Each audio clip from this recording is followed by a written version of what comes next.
Human rights groups have called for Tesla to change course after the company opened a new dealership in the Xinjiang region of China. Now, reports out of that province have revealed forced labor, mass detention and internment camps, and forced sterilization against Muslim-minority Uyghurs.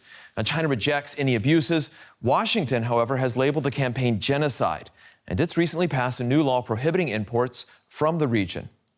China is increasingly flexing its economic muscle to silence critics of its campaign in the region. Chipmaker Intel had to apologize after a backlash over a letter to suppliers urging them not to source their products or labor from Xinjiang. Retail giants Nike and H&M, they also faced blowback last year following their own statements about forced labor in cotton production. Now, China is Tesla's second biggest market after the U.S., and Musk has worked to foster a close relationship. Now, earlier I spoke with Alison Stewart-Allen. She's CEO of the consulting firm International Marketing Partners. I asked about Musk's decision to open in Xinjiang and how risky it was. Here's what she said. It is risky, and this is a person that is famous for taking big risks. The question is he flouting the law?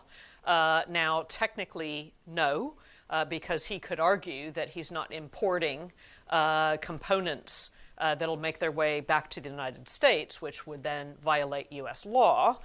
What he is doing, however, is retailing in China, or so he will claim, and therefore there's nothing wrong with retailing in the Xinjiang province.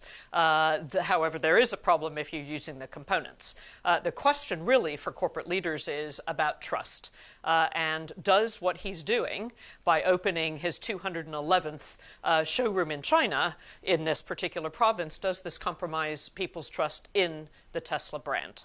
At the same time, even the slightest connection to Xinjiang right now for many companies is considered toxic, at least on the Western side of the equation. Is this significant for Tesla customers? Do we know yet? We don't really know yet. We do know that customers around the world are increasingly aware of the implications of labor in that region of China, that it is, in many cases, Uyghur nationals or from the Uyghur community who are being used often allegedly with no wages in slave-like conditions. And I think consumers around the world are much more attuned to what companies get up to. Social media, not least, has been very helpful in lifting the lid on corporate behavior.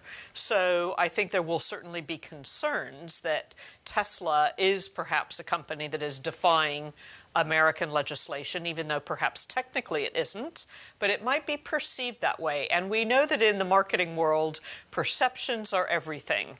You know, you might have the facts, but you also have what people perceive and believe. And that's the piece that Tesla needs to pay attention to. Alison, briefly, if you can, what kind of line are companies walking essentially between the U.S. and China right now, trying to satisfy both sides on this issue? I think for corporate leaders, the big challenge is staying true to their values and staying true to their investors. Now, they're not mutually exclusive. They don't need to ever be mutually exclusive. But in many cases, I think companies need to make a decision about whether operating in this particular province of China, knowing the issues that are there around Uyghur labor, and whether you can satisfy your investor community, and whether you can also satisfy your stakeholders, such as your staff, who are expecting you to be ethical and to be true to what you say is important.